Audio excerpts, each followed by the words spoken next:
Hello, SMITE fans, and welcome back to Day 2 of the SMITE Pro League group stages, powered by Alienware. And you guys already met me yesterday, but I am Taco, and today I'll be your guys' host. But more importantly, before we get into any of today's action, I have to run you guys through.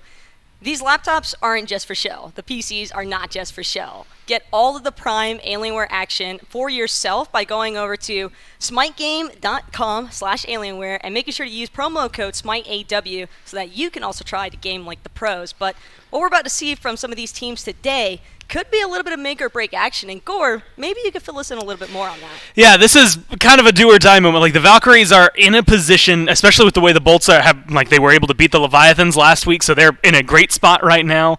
Things are looking really interesting today. A lot of these teams, specifically some of these teams that were at the bottom of the standings coming into the group stages, are now finding themselves in a little bit more of the struggle bus, right? Like, they're trying to make sure they can stay here for next week when we go into the playoffs. And I think this is a very big matchup for the Valkyries. They do not have an easy week laid out for them, whereas the Bolts technically got through, quote-unquote, the hardest opponent in the Leviathans last week, although the Valkyries and the Titans still have some surprises up their sleeve. See, you say that, and that's the main thing that I'm really keeping an eye out for here from the Valkyries, because if you're the Bolts, and I think even the general opinion right now surrounding them is that this should be a 2-0 fashion for them, based on what we've been seeing from them in the split so far, in comparison to that from the Valhalla Valkyries. They've had a little bit more rough spots to kind of try and smooth out, but the Bolts have really been popping off as of late, and if they can solidify their send-off into the groups or into the playoffs, I know that that's exactly where they want to end up.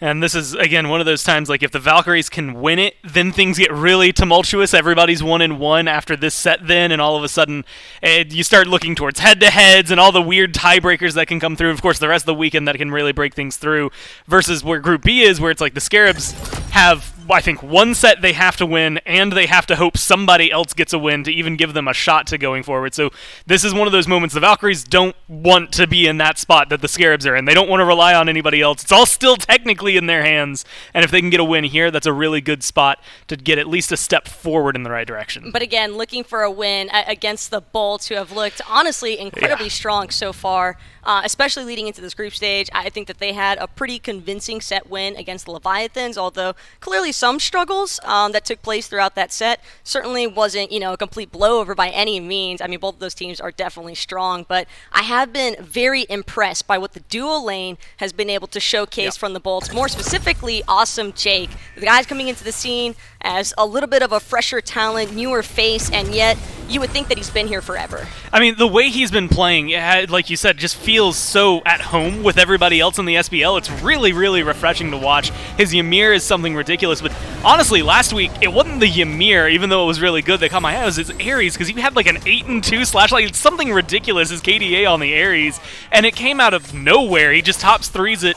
Nobody seemed to know how to handle it, and I think that's something that Jake is bringing maybe more than some of the other supports right now. Like, there's a couple of the top things, or top teams, I should say, like the Leviathans, the Dragons, I think of, that can do it, but the Bolts are right up there with just flexibility out of this role, and Jake is bringing pretty much any pick he needs. And when you say that he's bringing pretty much any pick he needs, I mean, you're kind of the stats guy for all things related to the Pro League right now, Gore, so putting you a little bit on the spot here, but what do you think we can expect? Do you think he's going to look for the more aggressive options, or do we see him leaning into something more like the Emoji, a little bit more team-based? He's aggressive. Like, I suppose I don't even need to look at the stats to find that one out. Like, the top two, like Ymir, Ares are his top picks, and then it starts to go down to others, but like, I am not certain that Jake is even thinking about Yamoja coming into it. Like, it's probably easier for them to ban it so that he doesn't even have to think about Yamoja and he can go in and play whatever he wants. Well, I'm glad that we spent this much time talking about it, but we can pick his brain directly. Actually got Awesome Jake right now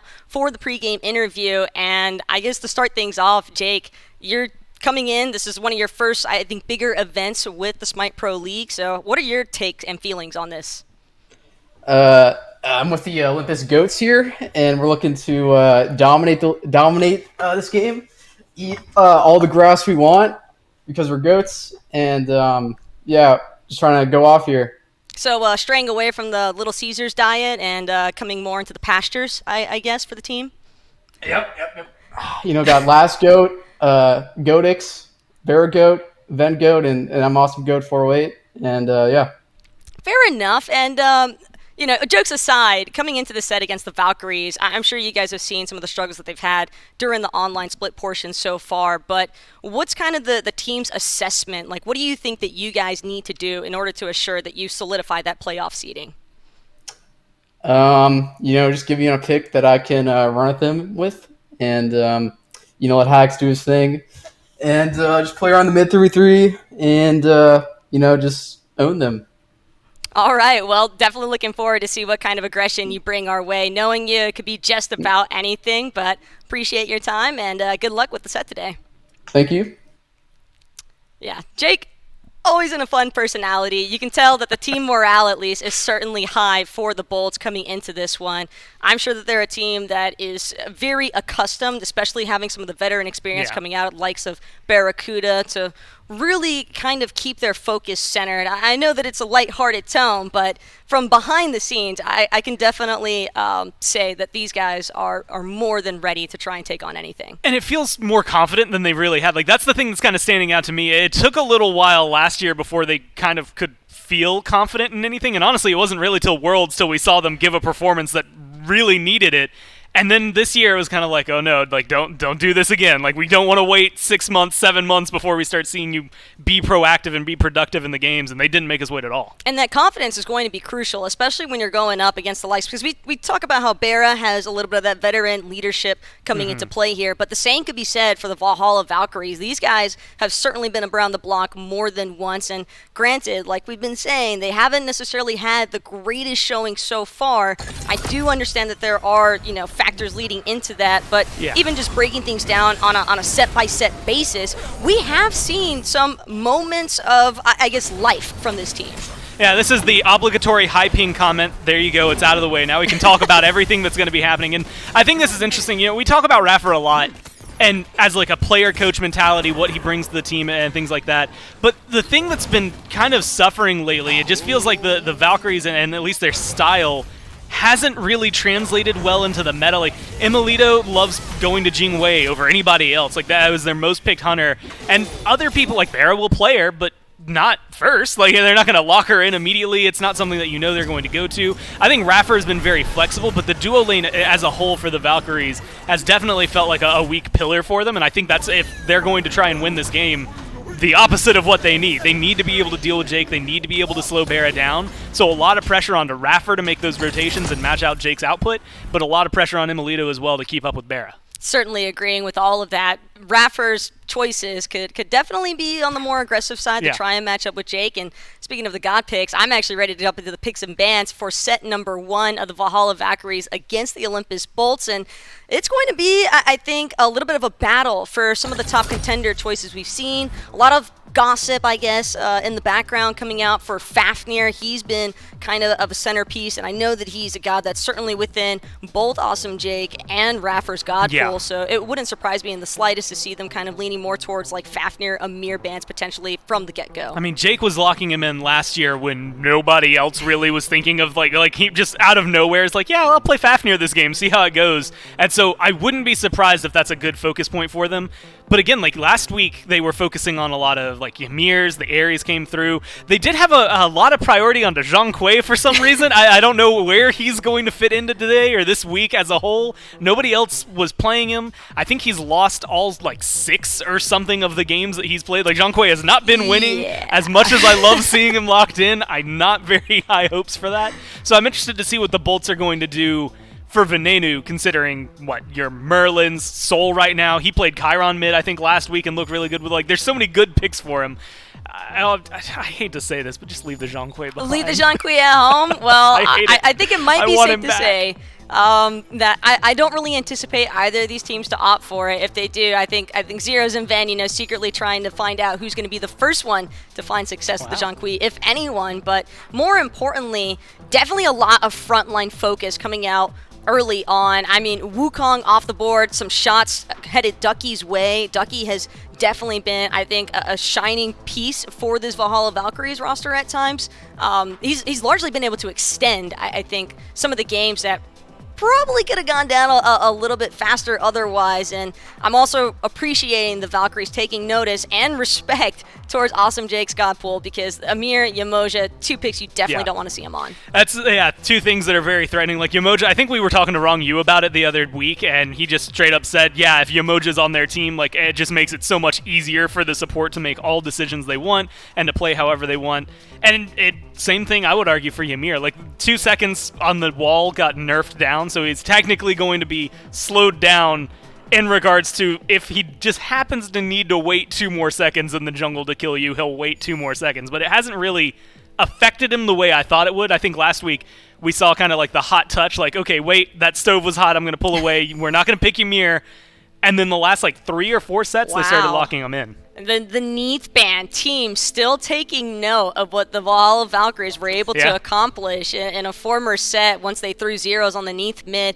But the focus continues. Giannis all day yesterday, a centerpiece, I think, for the Pro League. And now to see him coming out as a first pick option here for the Valhalla Valkyries, I mean, I'm certain that it's for zeros, but more importantly, how do you think that this is going to kind of mesh up into the Bolts playstyle? Man, I think we've already seen it, like the memes. Like you know that the ults are going to easily find Pharah no matter what. It's going to be heat-seeking towards him, and I guarantee we'll see at least some tweets about it from him afterward. But I think for the most part, it's going to cause a little bit of disruption. Like Jake is going to have a lot more difficulty locking down zeros, which means theoretically more damage that he's going to be able to get off and have a lot more longevity in those team fights.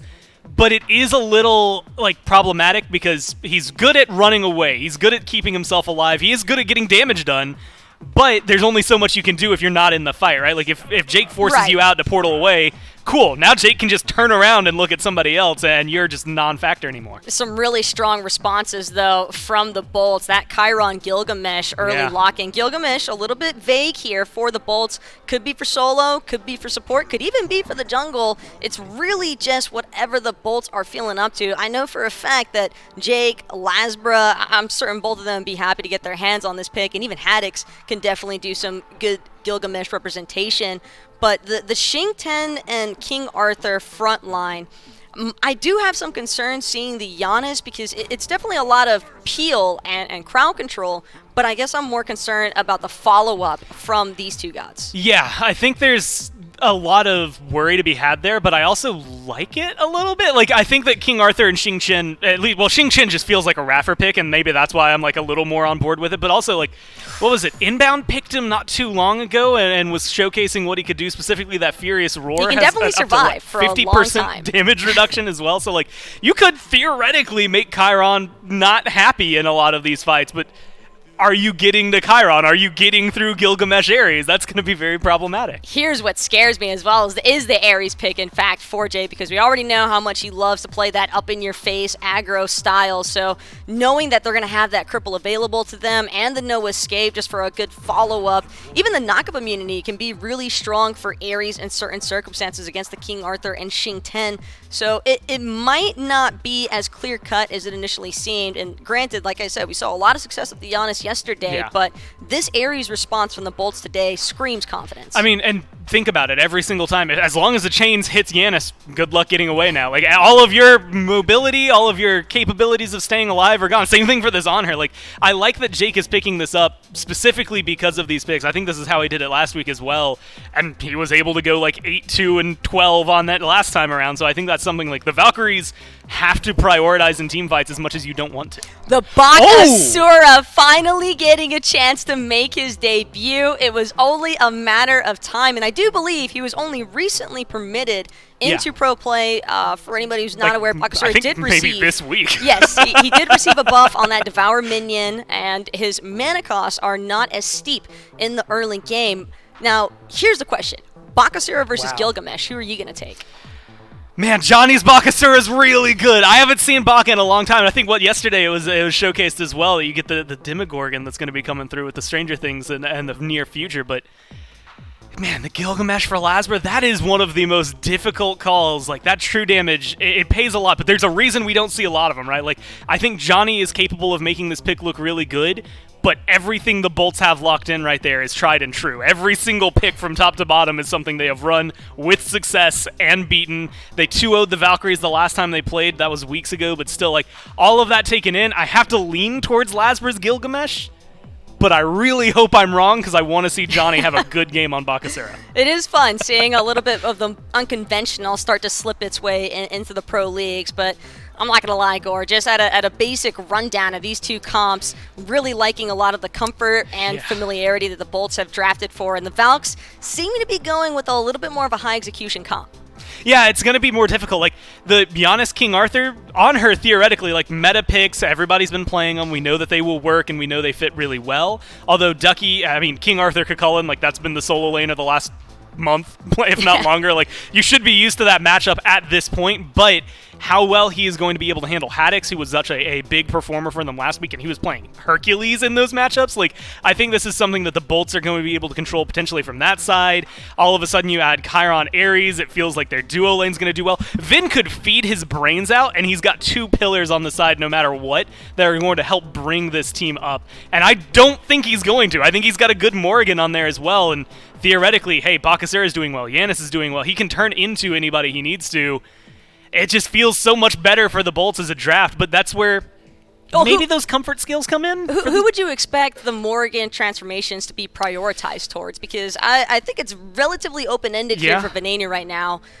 It just depends, I think, because it seems to me as though the Bolts are really just trying to play a heavy dive comp to really harass those carries. I think as long as Gilgamesh, Ares, and Cucullin are doing their jobs right, we're probably going to see him transform into Giannis or Chiron most of the time. And I think, like, Giannis, just because, hey, it's literally, I'm going to just play the other mage for a little bit, and I think he'll feel comfortable.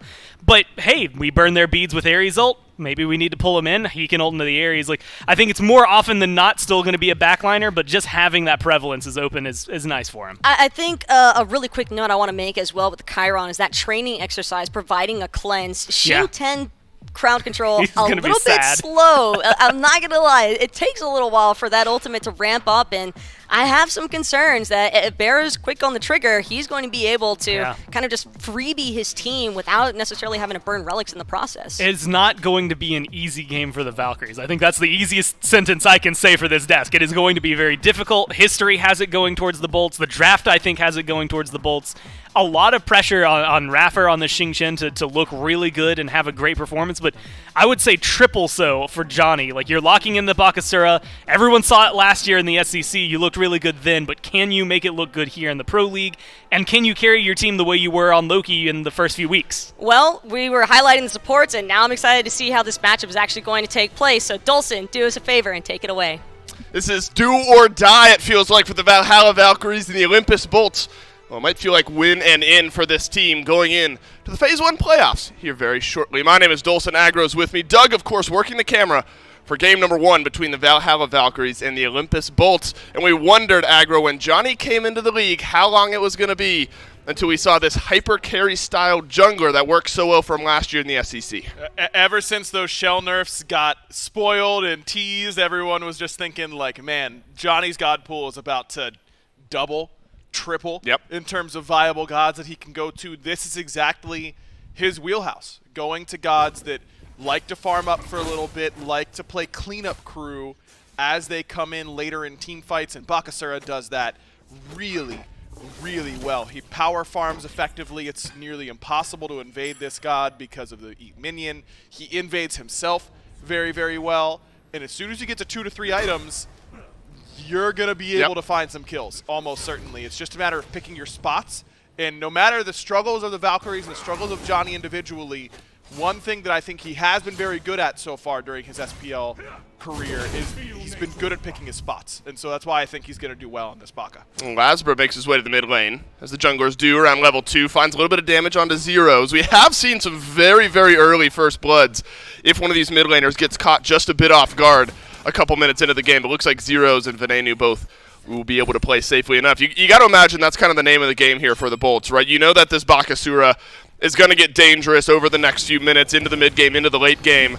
Let's just try to not give him the opportunity to farm up some kills and as much XP and gold we can keep them down in the early game. Yeah, I wonder how Gilgamesh is really going to match up against the Bakasura, right? Because Baka does have that CC immunity on Regurgitate. That's really important for getting out of that Gilgamesh ultimate, as we've seen during his reign in the SPL. At the same time, I think that Johnny, it doesn't really matter that much that Gilgamesh is a warrior. You're going to be building things like Stone Cutting or Chin Size or Executioner. You're going to have true damage on your autos anyways.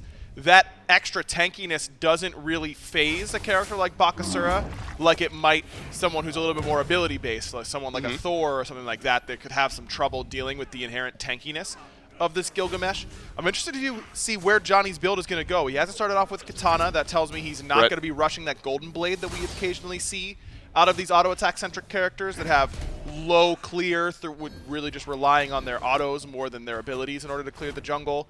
Wouldn't be surprised if it's something along the lines of Ninja Tabby straight into something like a Stone Cutting sword. Well, it seems like there's been pretty consistent pressure in the mid lane. That's going to open up a red buff invade for the Olympus Bolts as well as a speed buff invade now for Johnny, and I think that's just the smart play, right? You know that Lasbra is going onto your side of the map, but doesn't look like actually gets dropped down there by Lasbra. Looks like a free speed buff there for Johnny, as maybe the Bolts backed away from the invade on the red buff. They do get the purple buff invade, but constant pressure pushing against the Valkyries in the mid lane. Yeah, they did end up dropping that red, did. just no one picked it up, so it's going to stay on the map for a little bit, I do believe. But you get 2 buffs for the price of your 2 buffs on that left-hand side. It's just that Johnny gets to solo speed, whereas the Bolts were splitting both.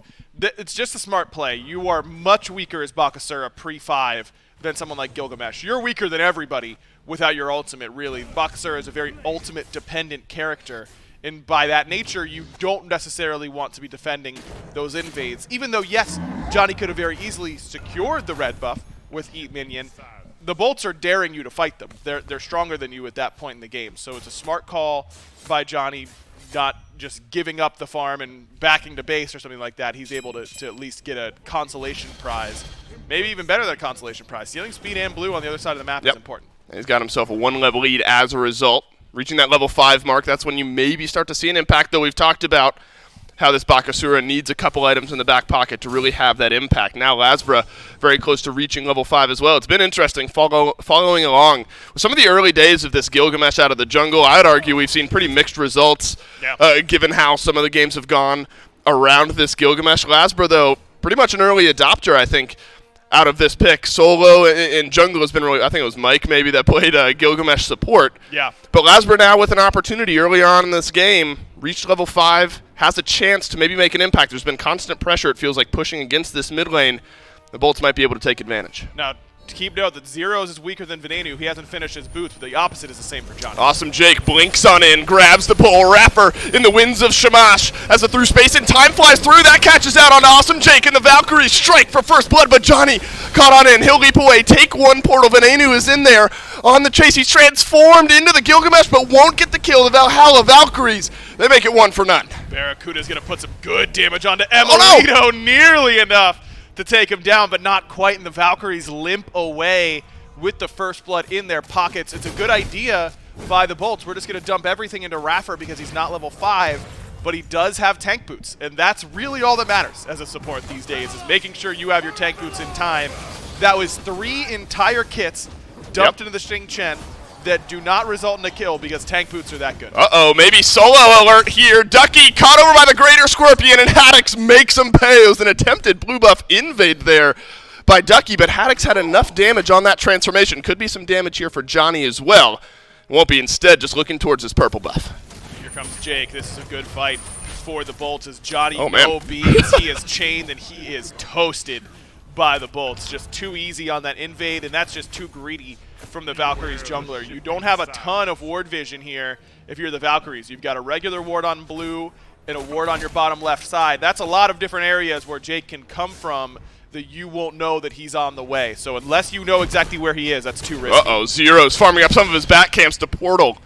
Will keep him alive, but it's a TKO effectively as Zeros will have to go back to base. Lasbra finds pressure over here on the right-hand side. It was a dream scenario, it felt like, to start off this game for Johnny. Gets the first blood. That's exactly what you want on this Bakasura, to kind of springboard yourself into the early game. And then a bit overextended there on that purple buff could give the Olympus Bolts a little bit more comfort over here on the left. And we haven't really gotten a chance to talk about what happened on the right there. Yeah. Haddix grabs himself a solo kill over Ducky. And that's a big lane to start to snowball because it's a fairly easy lane for Haddix to gain control of and then put consistent pressure on Johnny's jungle. And that's what you want to do. You want to make sure that this Bakasura, again, you're not able to invade him if he's there. If he's there, he's always going to be able to win the contest because of Eat Minion. You have to either fight him or get to his camps before he does, and the easiest way to do that is have your solo laner have lane pressure and allow the Gilgamesh to put pressure on one side of the map and your Cullen to put pressure on the other side of the map, and that's where Johnny could potentially start to fall behind. So far, He's doing pretty well. He's up about a half a level over Lasbra at this point. I like the aggressiveness of the bolts, knowing they put this composition puts a lot of pressure on purification beads. You just die to Gilgamesh without beads a lot of the time. You just die to Ares if you don't have beads. They've done a good job of being aggressive when those beads were down. Johnny and Zeros didn't have them. They were able to pressure both those gods out. Now that they're back up, the Valkyries are able to defend a little bit easier, and they do so successfully on the red. Well, it's nice for the bolts. I mean, it's small, right? But there's a 1 kill advantage for Haddix over on the right. There's a 1 kill advantage for Barracuda over here on the left, and a 1 level advantage for the left side of the map for the Olympus bolts now. Though maybe that's somewhat expected here in this lane. You get the aggressive in-your-face playstyle of Awesome Jake. We know that Bluestone, very popular here on the Chiron. But on the other side, this has become sort of more the popular build, right? You get Destoll into something like the Devourer's Gauntlet to get that build going here for Emilito. This has kind of been the opposite of the Bluestone build. It's actually leaning heavily on sustain as Johnny nearly just got kicked. But Zero's the one who's in trouble. He is going to use Through Space and Time, but will also survive. Blink for Through Space and Time. Actually a very good trade, I think, for the bolts because Zeros doesn't have any CDR right now. Normally, you just go with whatever cooldown is shorter, and it will be Through Space and Time in comparison to Lasbra's Blink.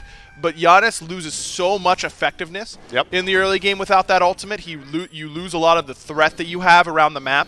And with the build that Zeros is going, which is the typical Giannis build these days, you don't have any CDR early, so you actually are really weak for a pretty considerable amount of time. I liked that aggressive play by the bolts. Well, I know there are a lot of people who are probably happy to see Giannis being put behind here as Zeros finds himself probably 1.5 levels behind, was 2 levels just a moment ago. He hasn't died yet, but there have been a couple occasions where this Giannis is down to like 10% HP and just can't stick around to farm anything else up. So Venenu has been given a very comfortable lane here on this Morgan, being able to transition something over into this mid game here soon. And look at the net worth charts on the left side of your screen. Venenu is up big in net worth, and that's usually the very opposite of what Giannis has happened to him. Usually he gets pretty far ahead because of his ability to get to all the farm on the map, but it is worth noting that usually happens in the mid game. Giannis players hit a spike when they get enough CDR that they can just portal in to a camp, portal back to the wave, portal out to a camp.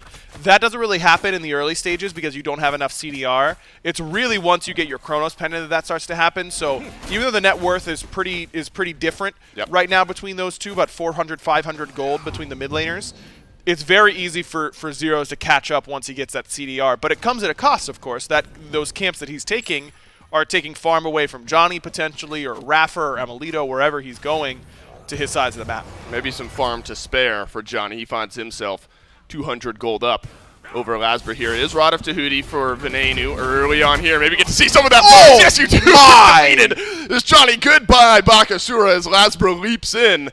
Almost hurts to watch that one, Aggro. Nice working in the studio. You have to shield your eyes there for a moment as Johnny turns to mist before our eyes. Same thing could happen to Raffer here as a stun connects. Awesome Jake has got the chains in place, but the leap away from Raffer will keep him alive. Wow, that unlucky timing for Jake. He actually pressed the no escape as Raffer is getting his iframes on the jump. So even though he was clearly in range, is not enough to actually grab him because he was technically outside the play space at the time.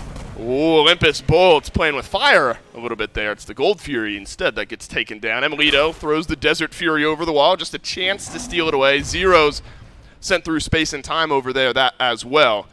Clipped down just a little bit of damage on the Olympus Bolts. We started to see this more consistently this year, haven't we, out of the Bolts, where they find these advantages in the early game, and if it was Renegades of Season 7, you'd be, your knuckles would be white with nerves for the Olympus Bolts at a stage like this in this game, but they've shown more consistency in converting situations like this, 2,000 gold ahead, 11 minutes into wins than they did last year. Very much so, and I think that it comes from just experience, being together with one another and understanding how they want to play the map, and the bit of a different play style that they've gone for. Think about how a lot of these fights have started for the Bolts in this game. It's been Venenu going in first, and Lasbra or Jake following up by blinking in afterwards. They're letting Ven dictate a lot of these engagements, and the Bolts are following up really well on those fights, and I think that's the right way to be playing with the Morrigan. She has to be the one dictating her own fights. You can't just sit around and wait for follow-up.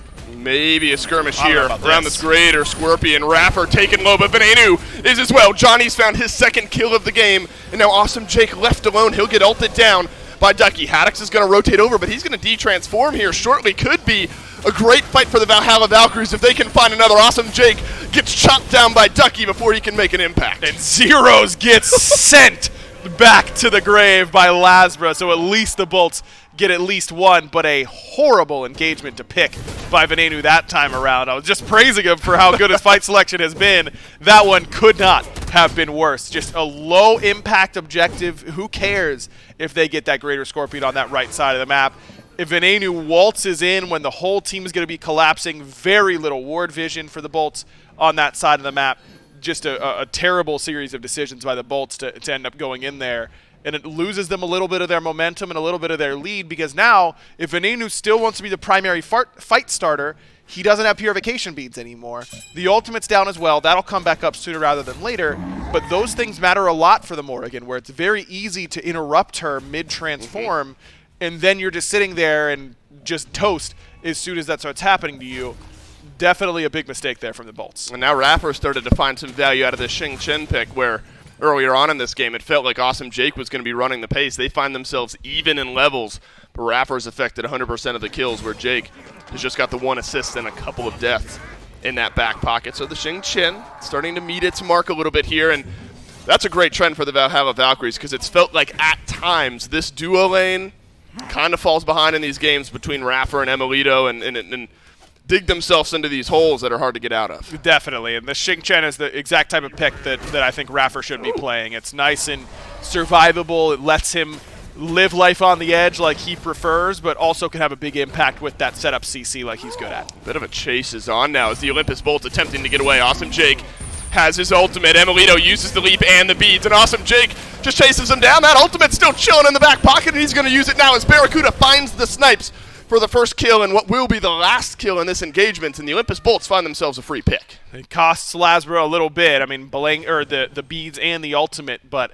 at the end of the day, you're setting Emilito even further behind. Barra now notches his second kill, 2-0 for him on this Chiron, and this Chiron pick has been so dominant in the mid game. That's where it really starts to make its mark. I think that this is the perfect time for Barra to get a kill, to get this towered, start establishing pressure over Emilito. And Emil's tried to accelerate the build. He's gone for Blood Forge instead of those Devourer's Gauntlets, trying to keep up with the pace of this Bluestone Transcendence build, which is certainly more early game leaning. Wonder where Emil's going next. Is this going to be a Silver Branch, would be my guess, which is an interesting idea. This build that a Barracuda is going is a little bit lower on attack speed. If you can steal some of that away and start to just hit really hard with your autos, it's an interesting idea to try and outbox this more ability-based build that Barracuda is going. But at this point, Emilito's so far behind, I don't even know if Ikaval is alone enough to be able for him to win these auto trades. He's got a hole to climb out of, I think, if we're giving a little callback to some analysis we were doing a moment ago. 2 levels down underneath Barracuda. Johnny, a couple items into his build now, have gone Golden Blade into the Executioner, so attack speed we knew was going to be coming through in some form for a pick like this. But Golden Blade into Exi, was that what you expected early on here from the Bakasura? Not particularly. I'm just surprised that he goes Boots and Golden Blade, because Golden Blade has a lot of movement speed, and I think a lot of times you can go something like Golden Blade into Stone Cutting, make up the movement speed you'd be losing by not going Boots, and have more effective power items on your 2-item power spike. The difference, of course, would be the attack speed that you would get. And that does matter a lot for Bakasura. Remember, Butcher Blade's his third ability that gives him true damage. It's time-based, so getting more attacks in that time is really exactly the same as building power. It's just a matter of what sort of effects you want. I think that Prot Shred and Prot Steel really from that stone cutting sword is attractive enough to me to let me offset that attack speed that I'm gaining from the Ninja Tabi. I don't know. You know, Johnny's the Baka player, so I definitely would default to him. But I'm a little bit surprised to see Boots and Golden Blade together like this. If you're a Valkyries fan, still feels like a ticking time bomb in your favor that this Bakasura is eventually going to reach the tipping point in this game. It's going to take a little while to get there, though, as the Olympus Bolts will grab themselves yet another Fury. This time it's Primal. And this has been a very quiet increase, hasn't it? It was about a 2,000 gold lead earlier on. It was about 11 minutes in. You and I were talking about how the Bolts have been good about converting 2,000 gold leads. Maybe a kill aside over the last 5 or 6 minutes, but just the farm, the pressure, the objective stealing on the Valhalla Valkyrie side of the map has ballooned that lead to right about 5,000. So the Bolts are doing themselves all the favors in the world. They get a tower over on left. They're going to put some pressure, maybe even grab this one here in mid. Valkyries, I don't know if they can say much about it. Emilito's going to find Lasbra. He goes up and down. He's looking for the fight. Lasbra goes back in, drops the ultimate, as does Emilito, but Johnny is here to play, makes it a 2v1. That's unfair. Emilito finds his first kill of the game. Bloodforge shielding helps him out a little bit there. Venenu does not choose to re-engage because Raffer is here to play as well through space and time. Catches on to no one, but the Olympus Bolt's still searching. Emil playing with the portal a little bit, and he will take it. Haddox is coming in, but Jake's got more important targets. Jake does not pull anyone in with this one. Raffer only sends Jake a bit off to the side. Johnny is low. Haddox has found Emilito. Venenu has found Johnny. A double kill for the Morgan out of mid, and the Olympus Bolts collapse in on the Valkyries. I don't know if you call it telegraphed, but it was obvious. Both teams were meeting there. Yeah, Emilito just really wanted to back exactly where he wanted to back. This is where I will return to base. And that stubbornness really costs the Valkyries. I think Emilito, after that kill onto Lasbra, probably could have just run south, knowing that that potential rotation from Venenu is going to be a little bit higher up. He's going to hope that Lasbra could extend his life a little bit more than he could and try and clean up that way. Instead of just coming down, he sticks his back. He knows that Morgan is there. And then that requires a bigger rotation from the Valkyries. But the Bolts are matching it. They're willing in order to stay and fight because Johnny, without his ultimate, is not really a threat to anybody. So they know that that's a fight that they can still win. That requires through space and time to come through, but the Bolts play those portals really nicely. They delay Emilito going through them. Jake is able to delay a little bit, and that allows time for Haddox to come in. And by then, by the time Haddox is there, the Valkyries are pinched. They can't go south anymore because there's a Cullen who still has his ultimate. It was good patience from Haddox to not use that war cry. He holds onto it in case he needs it for later on, just using the auto attacks to finish off Emilito. And the Valkyries then have nowhere to go because they've used their primary escape tool. Just think that it was a little bit of stubbornness that led the Valkyries down a pretty dark path. This one feels like it's starting to get just a bit out of control. The Olympus Bolt's only 4 kills ahead, but that gold lead has gotten to right around 8K on the back of that fight. That's a 2,000 or 3,000 gold swing with just one fell swoop here for the Olympus Bolts. And a chance still. I mean, look, the silver lining I feel like I keep referring to here for the Valhalla Valkyries is that there's maybe a world where this Bakasura just becomes so difficult to deal with, building into a little bit more attack speed, kind of looking like a Hunter build outside of the Golden Blade. But the rest of the team hasn't been able to avoid situations like this where Raffer's just going to get stunned against a wall. A chain from Jake will slow down the escape, and the blink has to get used, but Jake wants this one. He'll blink right back in. Relic Dagger keeps Jake's blink off of cooldown a little bit longer, and look at the Ares chasing down Raffer through the jungle. Jake saw his ult, good portal, in order to make sure that Raffer doesn't need to use his ult in trade, because you're right, that CDR built in for Jake is the key, but Venenu's in trouble. Oh, it's a through space and time on to Ven, but Ven survives. Johnny does not, however. The Bakasura is now out of this fight. Barracuda attempting to get away from Ducky, but Ducky wants no more as the Olympus Bolts collapse in on the King Arthur, a 2-kill swing. And how many times have we seen this game? The Valhalla Valkyries feel like they've found something, their target gets away, and the Bolts turn it around. Yeah, it was the right idea. I mean, Venenu is isolated, but a quick transform from him. He does not waste time and gets into a much tankier form, and then that fight is just good for the Bolts right after that. Venenu's aggressiveness in this game, obviously the one death was a bit egregious, but outside of that, I mean, you take it because every other engagement he's found has been great. Raffer looking for the steal, will not get it, and he'll die in exchange. The Olympus Bolts, all 5 with the FG around their waist. The Pyromancer as well will go over to this Bolts team. 11,000 gold in the lead, and this is maybe all Emilito can do here. I mean, the fight, no chance over on the right. Let's not waste any more time. So expose the left side, Phoenix. So, you know, maybe you survive another 15 minutes, 20 minutes into this game. And now there's an objective you can look towards here if you're the Valkyries. I mean, Johnny's getting close to the chin size. That's kind of a massive power spike for him that you might be able to leverage, but just has not been able to do a whole lot quite yet. Worth noting that this is our first upgraded shell since the nerfs that Awesome Jake has picked up. It's like, oh yeah, of course he's going shell. There's a buck on the other team, but it's not those block stacks that it used to be, but still you end up taking 50% less damage from auto attacks. Still and feels that good, right? Still matters. It's still, yeah, it's still good, but it definitely not as potent as it used to be. Better than 50% more. better than that. Yeah, exactly. I'll take that, and I'm sure that shell could come in handy should Johnny get a little bit out of hand. He's finished off the chin size. It's possible. The bolts don't have the most insane peel in the entire game for something like an auto attacker. You don't have, usually you want displacement for auto attackers to get to create distance between them and their targets. There isn't a lot of that. It's really just drop kick and giddy up that you'd have to worry about if you're Johnny. If he can find the right angle into this fight, it is theoretically possible that he could do enough to stop the Bolt siege. If we're in a world where we're theorizing that deeply, you Correct. can tell that the Valhalla Valkyries are not in a good spot. Emilito, last on the damage charts with 2.7k. Granted, that's been the game plan here. Let's just leave Emilito off to the side to farm as best as he can. Try to get him back to relevant in this game. One level down now as Barracuda has reached level 20. So we've reached Phoenix Siege time. Johnny 2 levels down to the counterpart. You usually see the junglers in the mid lane going toe-to-toe. And you'd love Bakasura in a situation like that if he were even level with his counterpart. Here comes the fight, though, as Ducky chained through by Awesome Jake. Through space and time flies through. It looks like Venenu who sent that one that caught on to Emilito over there on the left. Johnny grabs the kill, onto Ven. Emilito goes down as well, but now Lasbra on a killing spree will get the Bakasura. That's huge because now 2 members dead for the Valkyries. Ducky in a bad spot as Barra kicks Raffer back into the teeth of the squad. Ducky has to go back to Fountain, so he'll survive here, but Raffer is alone, and Barracuda also on a killing spree. The Olympus Bolts in a great spot here. It's only Ducky, only zeros. 4 members of the Bolts still alive, still with FG. Mid lane Phoenix ignored. Titan looked at. Zeros is going to have to send the damage out, grabs a nice double portal. Ducky blinks his way right into the fray, but look at the damage pouring into the Titan. The Olympus Bolts will get this one done in under 25 minutes. An impressive showing from Venenu in particular on that Morrigan. A couple fights that probably should have gone a different way.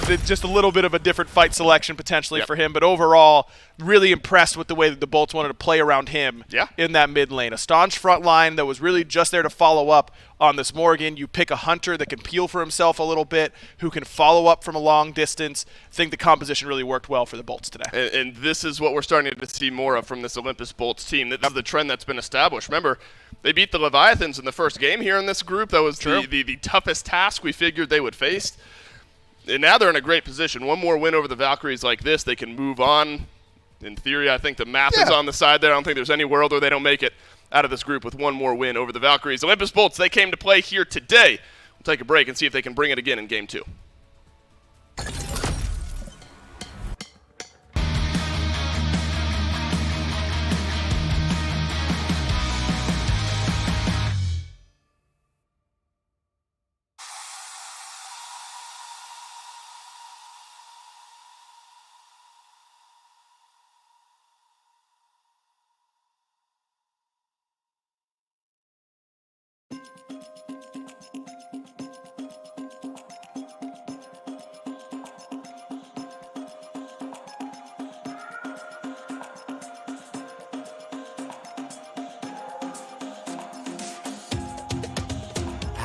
Feel this tide choke my neck and I just wonder why I'm buried in a suit I'd never buy, a suit I'd never buy.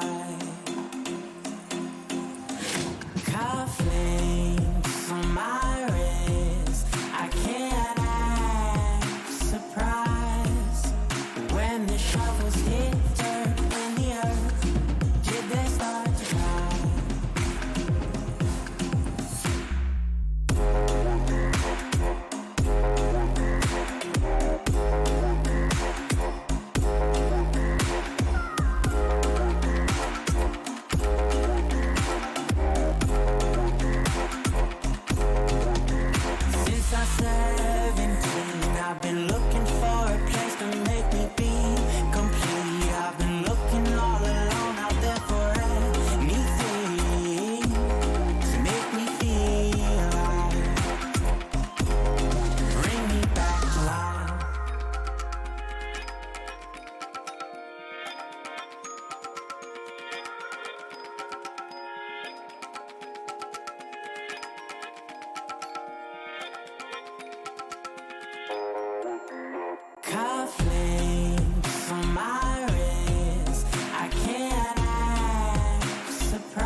I hate both. Oof. Assault? I actually don't play either at all in SMITE, to be honest. I'm just a pure Conquest guy. That's too bad. Arena. Arena. Assault. Arena. Definitely. Arena's better most of the time. Assault can be good though. Assault. Assault. Assault. Arena. Assault.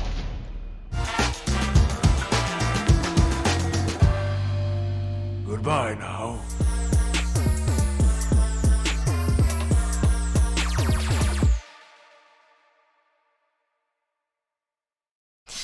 Whew. That was a tough one to watch, Score. Yeah. And I'm not going to be able to sugarcoat it, really. That definitely collapsed a much faster rate than what I was expecting it to. And where do you think that game really started to go wrong for the Valhalla Valkyries? If I say draft, is that too mean? Like, if there's that, like, I don't know, like, Well, because it's a give me the little true, elaboration. but yeah, I think like they had some interesting picks, and they even got first blood, so I got to give them a lot of credit for that. Johnny had a more interesting early game, but then you could start to see the wheels start turning for the Bolts. Once Jake got involved, it became a lot more difficult for Zeros to try and run away. It got a lot more difficult for Johnny to run away. It got difficult for Raffer to be a part of it, although he did get out of some things that maybe he shouldn't have early on, and then didn't get out of things he wishes he had later on. And I know I already discussed that one was, kind of tough to watch, but poor Ducky, man. He just got the full-on Chadix experience here. I mean, exactly what you want to see out of him. Like, I will say, Haddix has been absolutely playing out of his mind these last 2 weeks, and it makes it so much easier, I think, for like Lasber to just do his job when he can just straight up ignore solo lane. Like, he knows Haddix is going to be fine. He can hang out everywhere else. It's just, this is like the most eloquent way. How do we say the Bolts won that game really early on for 5 minutes? It's just they controlled it so well. They were able to lock him down, even in moments where it felt like they wouldn't be able to quite find a kill or things shouldn't necessarily go completely in their way. There was just enough CC or just the right stun to be able to lock someone down, and unfortunately for the Valkyries, they don't have enough CC immunity to get away from any of it. And that's the thing. It felt like we just weren't seeing enough of that gusto that I guess you might expect from the Giannis. And that's not necessarily Zero's fault by any means. Yeah. I just think that at the end of the day, the Valkyries didn't really give themselves a whole lot of opportunity for recovery with such a high execution comp. Do you think that they look to run back the Giannis and the Bakasura? I don't know if I would mind it, honestly. Like, Bakasura did pretty well for him here. The Zeros played the Yanis well enough. Like, enough as much as you could do with what was going on around you, right? I do think there's changes that have to be made. I mean, we were talking about it in the green room, but, like, Emilito did the lowest damage in the game, and by a large margin, and it's one of those things like maybe he wasn't getting into a lot of boxing matches, but his build didn't really warrant him doing a lot of damage either, so there's something to be said that even if you're going to get these meta picks, these top-tier picks like the Onhers, the King Arthurs, you have to do something better with them. Otherwise, I'd rather you just pick something that's D-tier but you're comfortable with and play it well than run something that you're just not going to be able to quite find a win with. And I'm glad you brought up the perspective of Emilito's build pathway. Do you think that Ickful has any viability in the current meta? Maybe, but not where he put it, right? Like, I think it's one of those items that you're like, man, I'm either on, like, not even my last item. Like there's so many good paths to go down outside of Ichabod. Like, it might be I sold my boots, I sold my starter, I can pick that up. But for the most part, what we've been seeing, whether you're going crit, whether you're going for, like, a tank buster, it doesn't slot in better than any of the other items. So it is one of those things. He picked it up early and did not do anything with it from that point forward. Well, whether or not he decides to run it back with the Ickful build, the on-her choice selection is what I'm more curious about. And jumping into picks and bans for game number 2, Valhalla Valkyries are still going to maintain that first pick position. And they had first pick in the first game, Gore, so do you still see them prioritizing that Giannis as early as they did? I mean, looking at everything else they picked up, I don't know if there's anything, at least on their team, that I'd lock in before that. Maybe King Arthur, and they can give Zeros a little more time to think about it, but then you have to worry about giving Venenu the Yanis, and that becomes a huge threat. Like, I think there's a lot of fun picks that they can play well, but none of it is going to give them a really good first pick priority flex. Do you think there's any merit in maybe providing Ducky with a early Kakolin pick so that he can try to get some more leverage against Haddix as far as the aggression is concerned? Because Ducky kind of fell victim to the classic King Arthur Kakolin matchup trap, and Haddix obviously doing a great job to corner him as well. It's just I'm You tell me. Do you think that the Cucullin might be a better viability option here? Honestly, after what we saw, like last week, Cucullin was one of the top bans, one of the top picks. Like, he was getting first picked a lot of the time. I like that idea. Like, get it for Ducky. Like you said, he got soloed early on at one point, didn't necessarily get to really get a good grip on the game. And I think if you are in this first pick spot, like, Yanis is good. You can strip it from Vin. But Cucullin might be better because you can give some strength to a part of the map that really needs it right now. I think trying to play out of the duo lane is not the way the Valkyries are going to be able to win this. I think it is all in mid, all in solo. A really interesting shift here, though, for the Valhalla Valkyries in this initial banning phase. Chiron actually going to be the second ban as opposed to the Emoja from Game 1.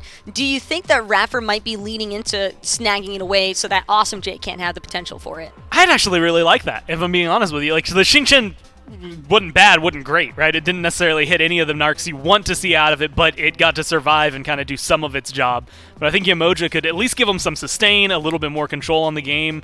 If they don't lock it in, I don't know that Jake is going to immediately snatch it up. That one's kind of a coin toss. And so I think the Bolts have an option here of letting Jake just kind of flourish wherever he wants. The Ares looked good, and I know he has at least 3 other picks he'll be happy with. Well, seems of all Valkyries, they could possibly be prioritizing this Gilgamesh for Ducky in the Soul Lane, although I am a little bit more skeptical. This kind of playstyle screams a little bit more Johnny for my take, but the Bolts hovering this Pele, maybe just trying to fight fire of fire on that early game aggression. I mean, we saw her, once, I think, last week, and it wasn't, otherwise not often. So it'd be nice to see her, but I agree with you, at least in the Gilgamesh, something that is certain for us. Like, that is something Johnny was playing, like, the first games that he was available and immediately wasn't banned, they scooped it up, and he won one of the 3 that he played, or I think maybe one of the 2 that he played on him, and it was all right, and I think it is going to give him a little bit of pressure.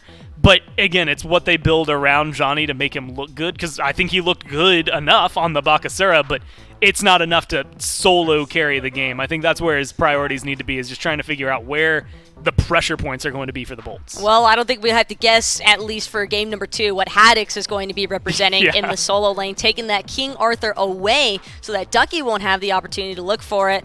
That leads me to believe that there could be a Cucullin response here from the Valkyries, but again, they have this Gilgamesh locked in. It's still very ambiguous as to where that Gilgamesh is actually going to be headed, because again, we've seen him flex into support, we've seen him flex into jungle and solo, mostly only from Fine OK, I believe, the only member to actually represent Gilga solo right now. I think there was a period, last week, I was watching Ducky stream before the SBL, and he was playing Gilgamesh in solo, and so I got my hopes up, and of course, immediately they shipped it over there to Johnny. I think, like, we're going to see it maybe, like, last option, but this is one of those moments, I think, honestly, you go Cucullin after this soul, or you have a better plan for this King Arthur, because things are going to fall out of hand, and I think Cucullin will be banned. Almost wondering if this RDO might actually be a little bit of a spice pick there for Ducky. A long time fashion, solo lane matchup is the RDO into the King Arthur, kind of prevent him from having as much of that bully laning phase. But the Emoja gonna slide on through here for Awesome Jake, and just looking at the top 3 so far, what's your take?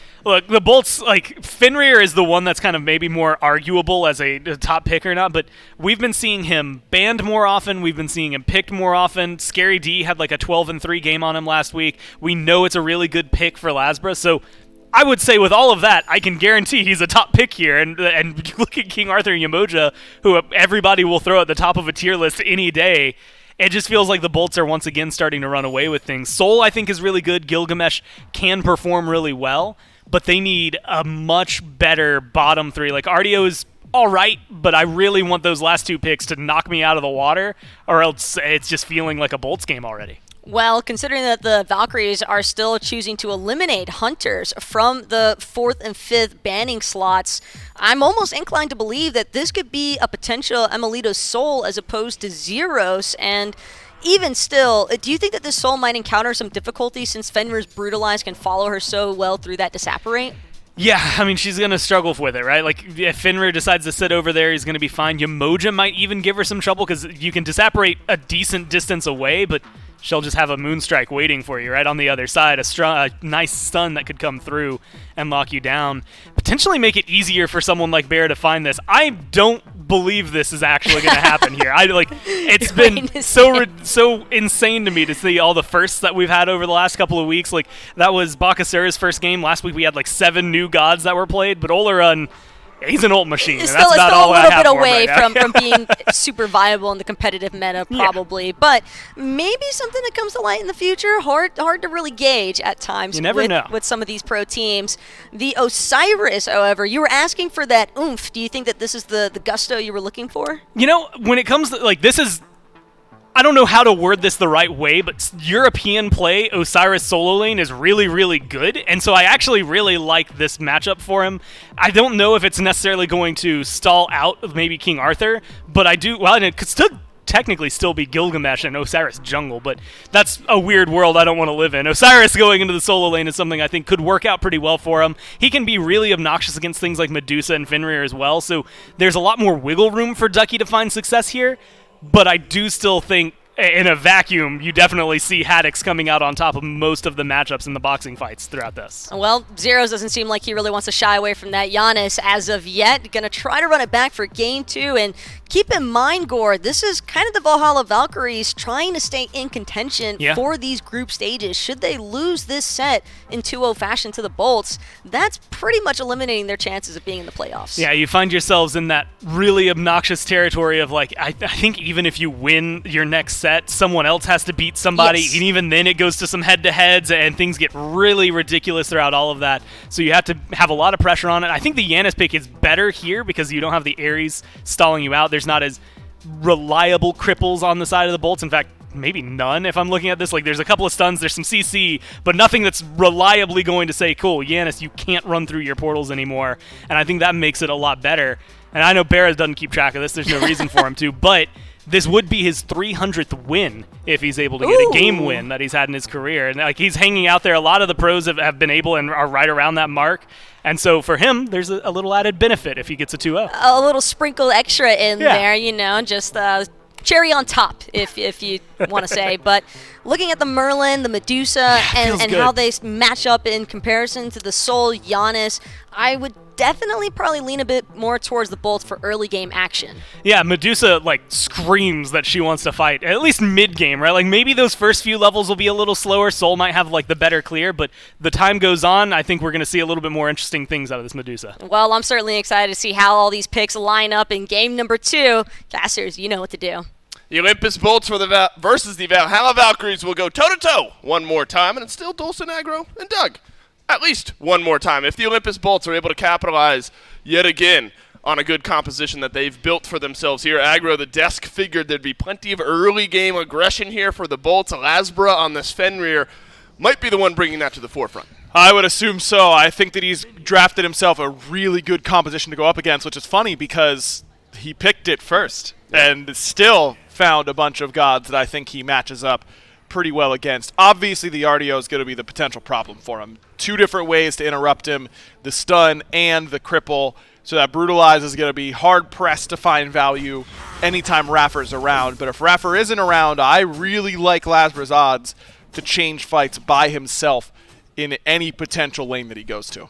Kind of looks like Hungry Ramsey on the Fenrir icon. Like, if a Ramsey's little giving bit. me like a bit of a growl or That's something. when she's arfing at you. Right. You can hear her in the background every once in a while. Not anymore. That's the downside of being back in the studio. No more Ramsey interruptions. But Surely we should be able to bring the dogs into the studio here and have them running around a little bit. The absurd chaos that would occur if Ramsey was running around our feet right now cannot be understated. Little chaos, though, over here in the duo lane. Barracuda sapped down to half HP. Emilito quite low, though.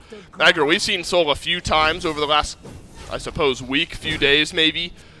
But more often than not out of that mid lane. So we're going to get a look here how this Soul looks over here in the duo lane. Can get aggressive early. Awesome Jake has to use the shell and will not save his life.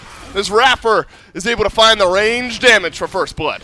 Barracuda doesn't have his acid spray? Is that what I just saw? Because I saw him use the Viper shot, so I'm thinking, oh, he might be dead too, though it's actually Ducky who is dead too. Make that 2 for 2 on solo kills for Haddix in this set.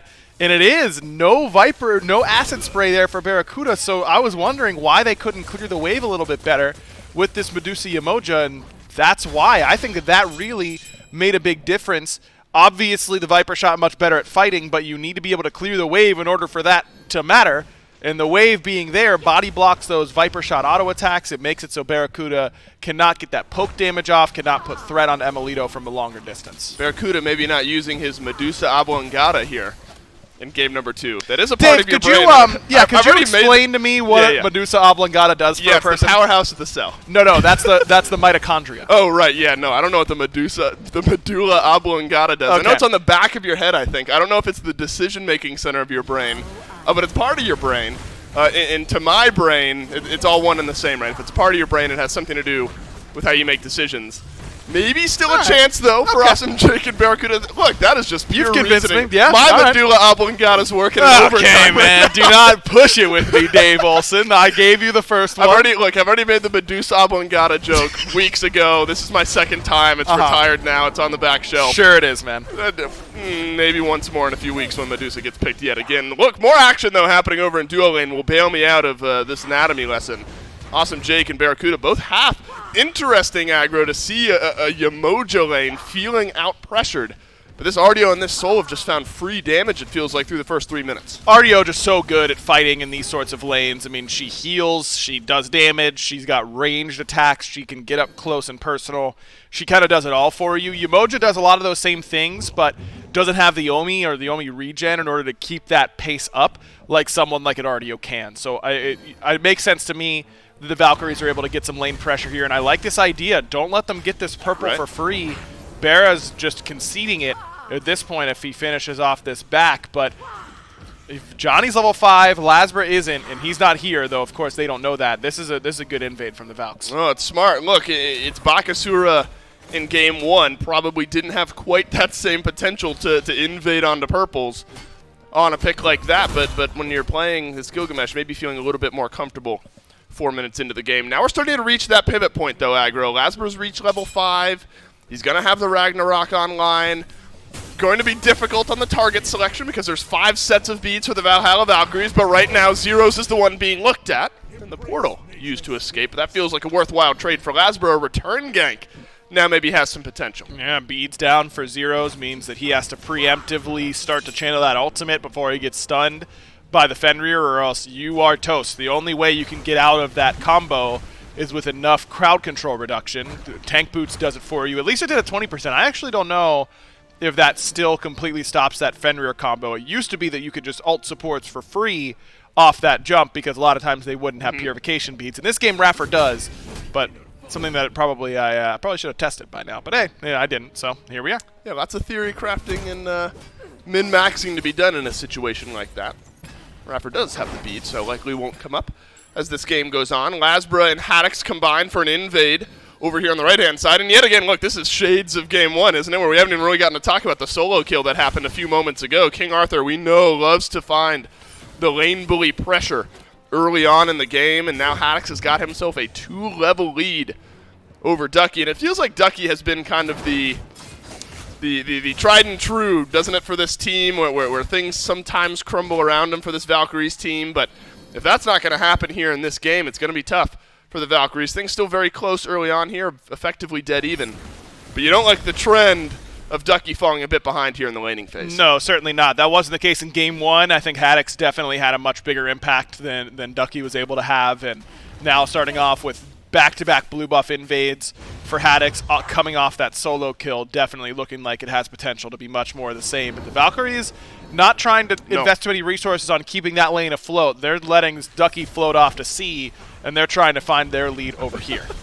Well, now some proactivity from the Valkyries over by the red buff. Through space in time from Zeros. Clips just a bit of damage, but look at Lasbra running down Zeros, and Venenu from range does the last bit of damage, and the Valhalla Valkyries hit the eject button. They'll turn tail and try to get out of here. So I think there's still a purple buff around, so maybe still some fighting to be done. It's Awesome Jake now under the pressure of Raffer and Johnny, and Jake will riptide himself, gets knocked away by Johnny, and Awesome Jake will not survive as Emilito's found the kill, but Lasbra trades back. And Raffer now very low on mana. Barracuda's ultimate is coming up soon, and Lasbra should have his leap, but I don't know if he has enough mana for it. Raffer able to scrape the bottom of the barrel to get enough mana in order to dash away. And that does make it overall just Emilito who ends up falling. But the positioning there from Zeros was head-scratching for me. I just don't understand why he would want to go on the opposite side of the map to ult back towards his base to then portal back towards the bolts. I mean, we're talking Charlie Day style like strings on the board trying to figure out what his game plan was there to survive. Yeah, exactly. And just as crazy of an idea as Charlie had. That one did not work out. Well, Vananu picks up a kill in that fight. Now a bit of a split start to his build here. Aggro's gone into the power boots. It's been, you know, there's plenty of, I say plenty of build diversity. There's some build diversity that we've seen out of the mid lane. Charon's coin has been the most popular starter item there. Looks like instead maybe wanting to build into that flat penetration tree a little earlier. I think that that's probably the right idea. I mean, one of the big reasons why we've seen so many of these gods, I mean, Soul definitely the one that comes to mind that is getting the resurgence kind of, it is because of that lifesteal added to Spear of the Magus. So Amelito going for that early magic focus because he's going to want that power item as soon as possible. I'm a little surprised to see Ven not finishing off that Charon's coin. It does feel pretty good as a bridge item, but you can get it third right after you finish your flat pen. I do think we've been seeing a lack of flat pen overall in the meta. I think these items are better than a lot of players are giving them credit for. Specifically this Giannis build that, again, it's so difficult because you have to max your CDR. Right. You really want Soul Gem. You really want Deso. You kind of have to choose between one or the other. And I think the last game we saw the weakness of that build where you got a Gilgamesh in the jungle on the other side and you don't build any flat pen at all, and you don't get your only percent pen comes 4th item for 10%, 5th item for another 20%. In the mid lane, Awesome Jake will throw up the River's Rebuke here, and it's Raffer again engaged on, uses the beads to get out of the Ragnarok this time. Half HP though on the Olympus bolts. The Valhalla Valkyries got enough damage now in this fight, and Vananu the first to go down, but Haddix is rotated over from solo. The King Arthur is here to play. The Vines play a bit of a role here, keeps Johnny right where he is, and now the onslaught continues, and the Olympus bolts will find their second. This Haddix guy is just an unstoppable machine, man. I mean, level 11, Stone of Gaia completed for the Bolt solo laner. Whoever could kill him, it's just not possible right now. I mean, look at him just standing in front of the tower. It does not matter what the Valks are going to throw at him. And Ducky makes the right call. It's not worth him rotating to that because he's not going to make half the impact that Haddix potentially could. The bolts at least do lose one. Johnny's able to make a dive happen onto Vananu. Good bait on his flicker. Make sure that he holds the jump until after the flicker goes off. So now it's actually a kill potential. But at the end of the day, I mean, you look at the way this game is going, the forecast, if you will, and it's not looking pretty for the Valkyries because I don't know when they're going to be able to kill Haddix. Zeros isn't going to get percent pen for another item and a half at this point. And even then, it's only going to be 10%. Haddix is extra incentivized to build magic defense up against Amelito as well. You're just in a position where Haddix is basically unkillable for the next 12 minutes, probably, unless you have multiple members on him. I don't think you get 12 minutes for free against the Bolts.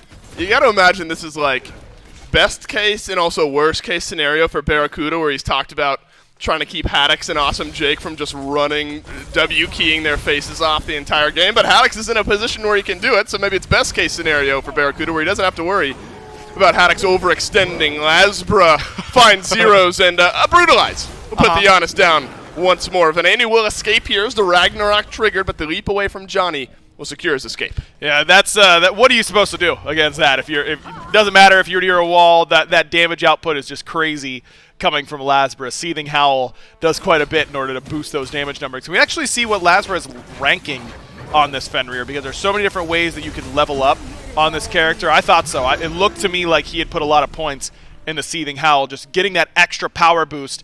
It means that when that ability is on cooldown, you are significantly weaker. But when it's up, you're just stronger than you would have been if you would have been alternating points and Unchained and Brutalized like some Fenrir players used to. Some players like to just initiate with that Unchained and have that do maximum damage because you're getting cooldown resets as you hit it.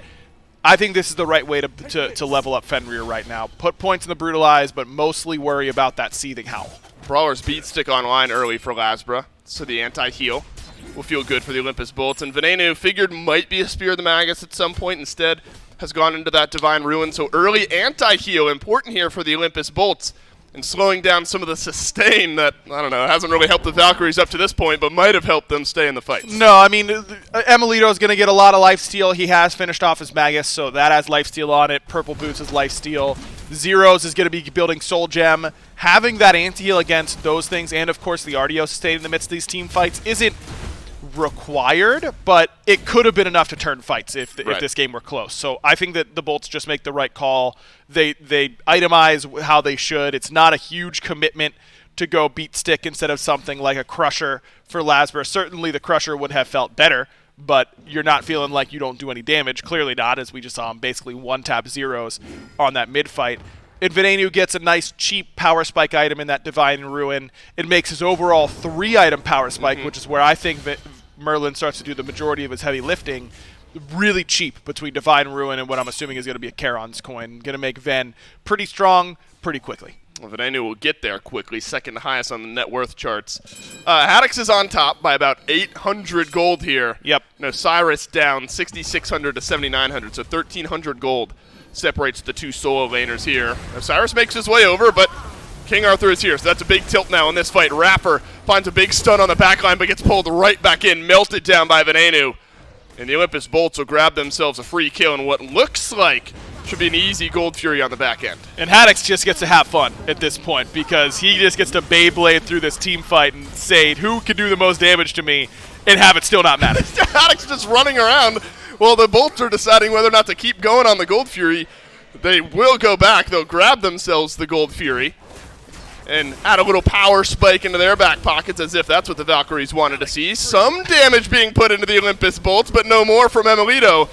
As Haddix has run him down, Lasbra will survive with the shell. Oh, no. And the Fenrir will get her way. Oh, no, not like this, Dave. It's just all coming up Bolts right now. A nice bounce back, too, coming from Jake, and Ducky is right on top of that Eclipse. Haddix finds his 4th, and I don't think he's stopping now. Now the Beyblade continues. Let her rip as Johnny will make his way through the wall. Thank you to Zeros. But now Raffer left alone over here in the mid lane. Target swapping from the Olympus Bolts looking good. That's all you can do, right? You can laugh. Okay. I'm thinking Johnny's getting out, but Haddix has something else in mind, and he'll continue his world tour here. Zeros looking comfortable on the left-hand side of the map. If he kills Zeros, I'm going to lose it. No way. Here's what we need. This is one of those games where I really wish we had one of those like trackers we could just follow the last like 5 minutes of Haddix walking around the killing off everyone from the Valhalla Valkyries, because the pathing there has to be from base and then just a bunch of spirals around the Gold Fury, and then all the way over to Johnny, and then Zeros on the left. Yeah, you get the full. It's like a shot tracer from from golf. Right, from golf. But instead it's the Haddix tracer just around the map, and certainly a lot of circles going around. Like I said, man, I mean, once this Arthur gets ahead, and look, there's been a lot of discussion. I know that Zap was talking about Arthur on Twitter yesterday, all this kind of stuff. This is Haddix's best character. Oh yeah, and that's saying something because he has a lot of really good characters. Like this is the god that he has been known for, coming up through the SCC and that kind of stuff. You give him a lead, Ducky makes the mistake, Haddix really capitalizes well, has the solo kill, and then the Bolts just play the game properly. They just go, hey Haddix, can we help you at all? Can I help you, sir? And just coming over there over and over and over again, setting him up for blue buff invades, and Haddix just has the right timing on that first rotation over.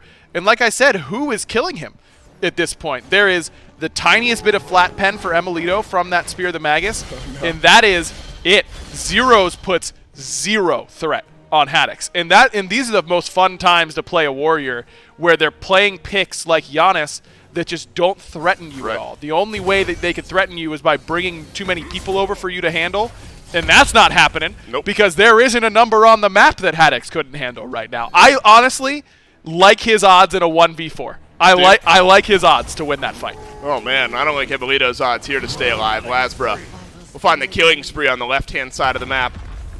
We saw this yesterday with PBM, where the Dragons were far enough ahead that PBM started to build damage, I think second item in that Fafnir build, and Awesome Jake clearly feeling a similar level of confidence here with the Spear of Desolation right after the Gauntlet of Thebes. If there was not enough damage yet from the Olympus Bolts, Awesome Jake will be supplying a little bit more. Look, I'm not sure what the Valhalla Valkyries do here. Frenzy gets popped as the left side Phoenix gets looked at. Ducky has to run away. The Rivers Rebuke does a good job in securing the left side Phoenix. That one's easy as you like, as Hindu Man would say, for the Olympus Bolts. Yeah, I know what you do here for the Valhalla Valkyries. You ask for mercy.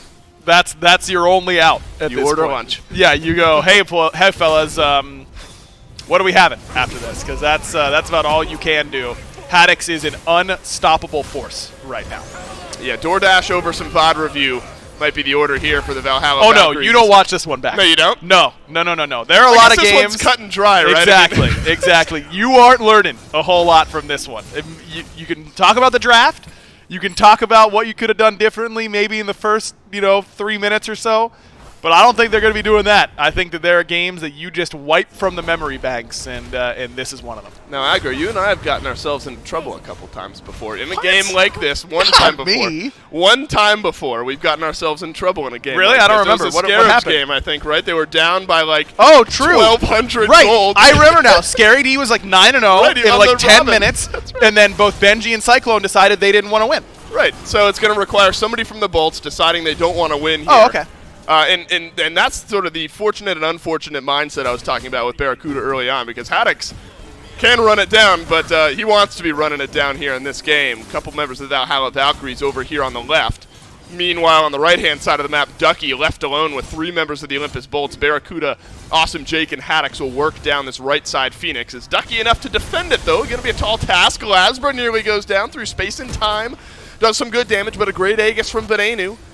Keeps the Merlin in the fight just a little bit longer, but in the meantime, the right side Phoenix is going to go down. Emilito has found a kill on the left. The Rivers Rebuke is up over here on the right. Johnny's gotten another one on the left side. Siege, and now the Olympus Bolts, they need to win this fight over here on the right to make this push worth, and it looks like they will. Well, they will, because Haddix is here, and he wins all fights in which He's a little low, though, right? Right now. Yeah. Totally killable at this point. I like the call from the Valkyries. There's no world in which you win a 5-on-5. There's no world in which you win any numbered fight where Haddix is there.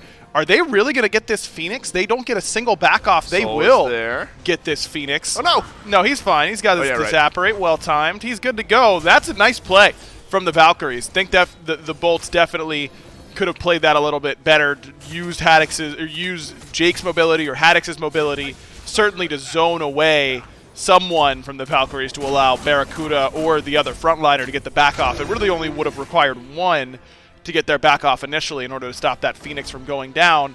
But that's a nice play from the Valkyries. It gives them a win condition, and that's all you can say. They're both Phoenixes are down on their side lanes. It does not mean that those fire minions are going to push into the Titan room or anything like that, but maybe it opens the door for the Bolts to make a mistake. It's an FG call for the Valhalla here we go, Valkyries.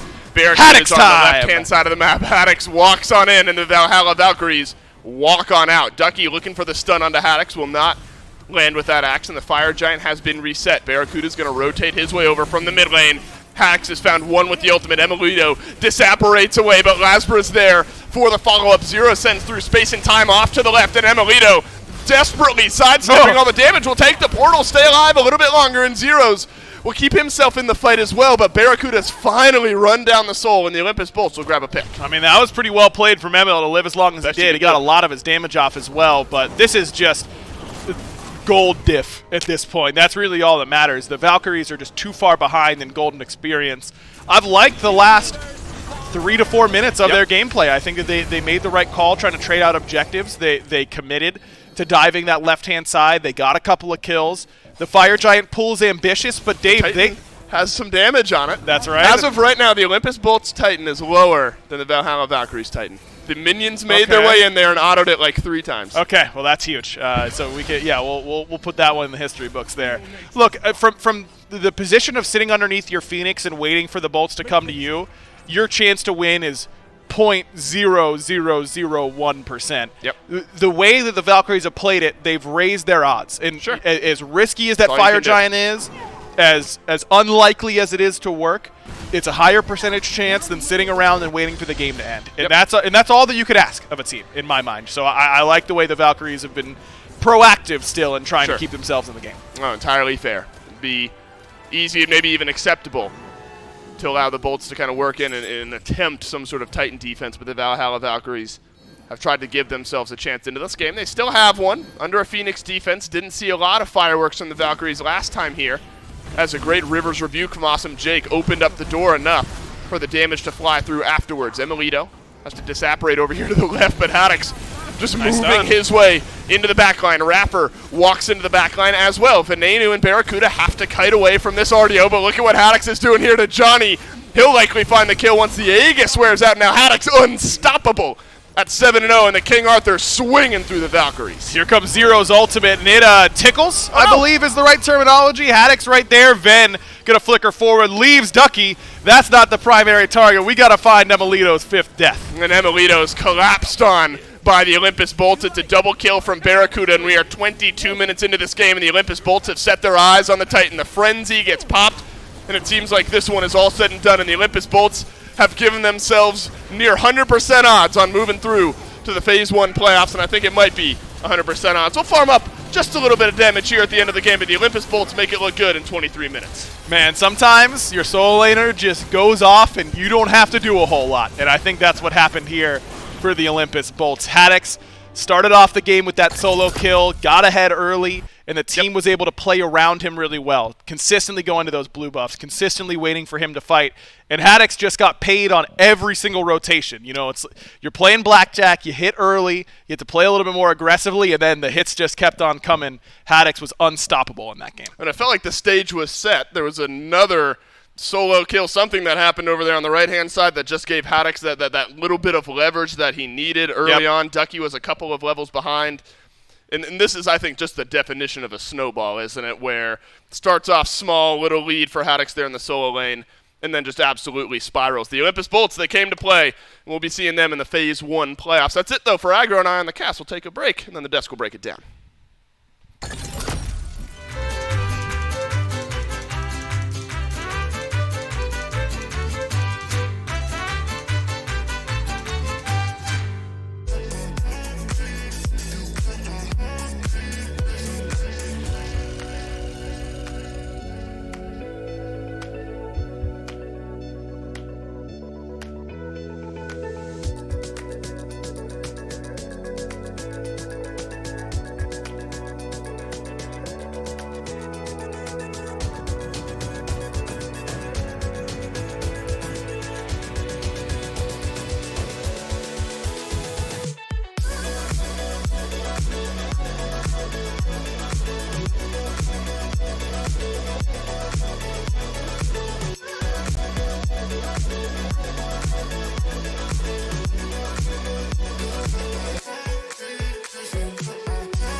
Hello, everybody, and welcome back to the SMITE Pro League, powered by Alienware. And just stating the obvious outright, the Olympus Bolts could not have looked better. But if you want to look just as good as the Olympus Bolts, make sure that you check out shop.smiteproleague.com. Go ahead and copy yourself some of that Pro League apparel. A lot of really cool merch up on the site, and definitely something that you guys are going to want to check out, especially since I'm sure a lot of you guys wanted to show some of the support for those teams solidify for the playoffs, and Olympus Bolts just checked their ticket, Gore. I think that's something like right now, if you want to, I think some Bolts jerseys probably would look pretty good. You throw them on Twitter. I know those guys love to retweet it, so you'd get at least a little bit of recognition from them. Plus, they love it.